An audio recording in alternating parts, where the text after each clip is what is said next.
I don't care what happens. I don't care if I get eliminated in 5 minutes. It doesn't matter. I just want to hold that flag in front of all those people because that's such a powerful moment. El SARS-CoV-19 paralizó al planeta entero. Las calles de las ciudades más importantes del mundo se vieron vacías por un periodo largo de tiempo, y a 6 meses de que el COVID se declarara pandemia, algunos países continúan con la batalla. La cifra de contagiados y decesos sigue en aumento a nivel mundial, y como efecto dominó, se tocaron las fibras sociales, económicas, culturales e incluso dentro del gremio deportivo, de tal magnitud que la justa de los Juegos Olímpicos tuvo que ser pospuesta, creando un ciclo olímpico de 5 años. Aunado a eso, problemas como el racismo y la inclusión de género se detonaron en disciplinas deportivas como la gimnasia, NFL, béisbol y CrossFit, por mencionar algunos. En medio de todos estos problemas y malas noticias, hay que reconocer a aquellos personajes que por diversas vías se han convertido en un estandarte para su comunidad, social, política y deportivamente hablando. Dentro de ellos, una historia de éxito digna de contar es la de Mishka Murad, la primera mujer pakistaní en acudir a los CrossFit Games. Crecida en un país golpeado por conflictos bélicos y con roles de género tan marcados que las actividades son divididas dependiendo si eres hombre o mujer. Una cultura en la que las mujeres tienen que salir a la calle con su cuerpo cubierto por completo para evitar represalias y la cual se rige por una religión que en México conocemos como extremista. Mishka se convirtió en una rompestereotipos, no solo por el deporte que practica, en donde las mujeres son reconocidas por levantar pesas y ser de una fuerte estructura, sino también porque hoy en día es la única mujer de su familia que tendrá el grado de doctorado.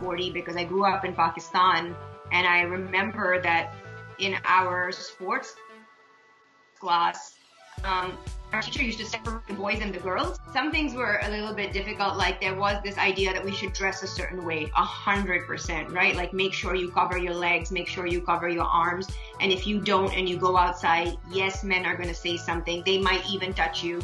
It's not uncommon, unfortunately.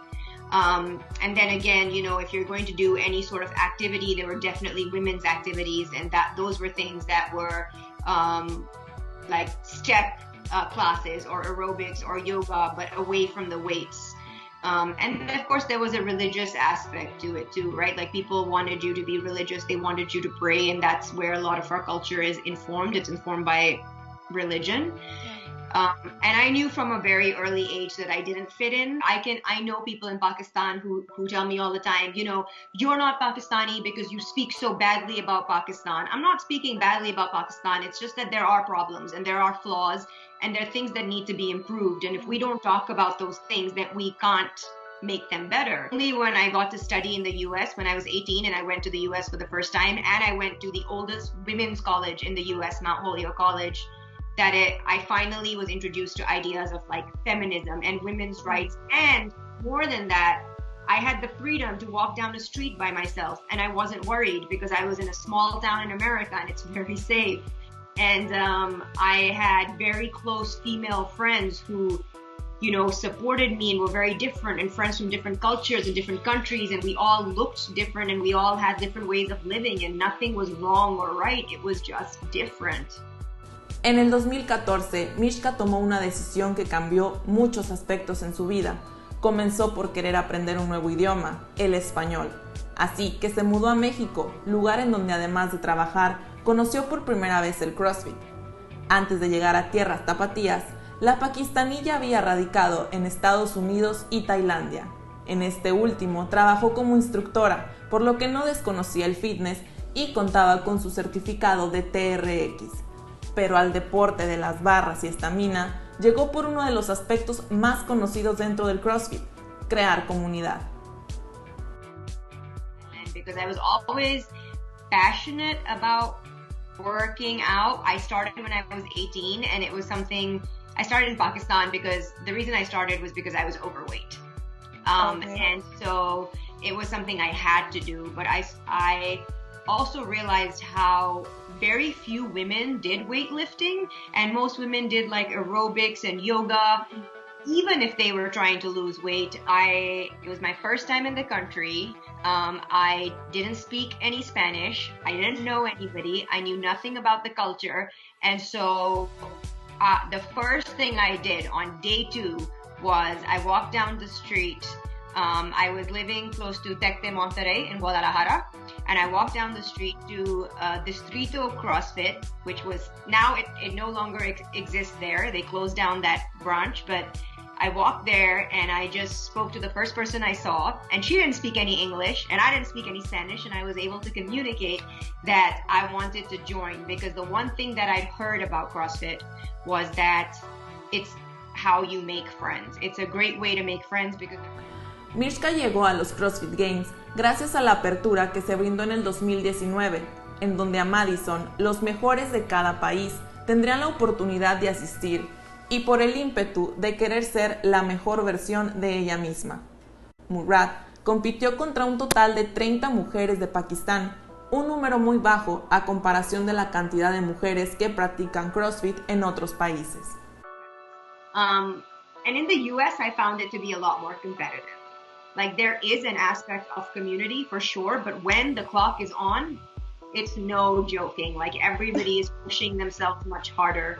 And that's why, like, it was fun for me for a while when I was training for the 2019 games. I thought, okay, yeah, I want to do this. I want to be competitive. I want to watch what I eat, and I want to have a training program. But then when it came to being able to represent your country, I A, worked much harder, and B, thought, okay, is this even possible? Because yes, it's a much smaller group of people, and it's a much smaller group of women, or it was.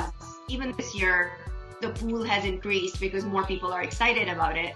And just going in every week for those, for the open workouts, and sometimes I did each workout 5 times. I gave it everything I could, and then finally, on the last week, I looked at the scoreboard and I was like, wow, I think I actually have a chance. So to walk out on this field with all these people and have your name announced and to be able to do it was so powerful and so meaningful. And that was my favorite moment. And there was a level of hard work that I did before getting there. And it's also proof that, like, there are more women who are better than me and stronger than me who deserve to be there and are going to be there in future years. So it was, I would say it's a combination of the rules changing, of hard work, and also I would say, you know, like at some point it was maybe a little bit of destiny to that. CrossFit se ha visto envuelto en graves problemas los últimos meses. Acoso sexual a las trabajadoras de la compañía salieron a la luz, entre otros escándalos, hacia el ahora ex CEO de la empresa. Al respecto, Mishka tiene un mensaje fuerte, siendo ella una persona que ha vivido en 6 países diferentes y en donde en cada uno de ellos ha encontrado algo en común. Because this isn't a CrossFit problem. This is a problem in every single society. Like, even though I've lived in 6 different countries, the one common thing I've seen is that there are men out there who will treat women like crap, no matter what. And so how do you fix something? That's not about the sport, that's bigger than politics, bigger than the government, like it's everywhere. Yeah. So saying somebody is the new CEO and Greg Glassman is out, it's not that simple, because there are still people in a box or in a gym or on the street who are contributing to this problem. El futuro para la pakistaní se ve brillante. Hoy en día abrió camino para las féminas de su comunidad y de todas aquellas que buscan romper estereotipos. Hasta la fecha, continúa demostrando la fortaleza interna y externa de las mujeres. And now it seems like there's something bigger, because this PhD also, it's not common for women in Pakistan to get their doctorate degrees. It's not an easy, I think my focus just shifted, and I just thought, you know, there are going to be lots of people after me who go to the CrossFit Games, right? And that's great, but nobody's going to be able, like, now that it's 2020, I'm already the ex-national champion over. But once I'm a doctor and that's in front of my name, no one's taking that away from me until I'm dead. So I am excited to get back. Will I ever be as serious again? I don't know. The Open is supposed to be in October, and I don't think I'm ready for that. And right now, I don't want to do anything that's going to injure me, because my love for CrossFit is something that I want to have for the next 5 or 10 years. Para Más Canchero, Nazle Briones.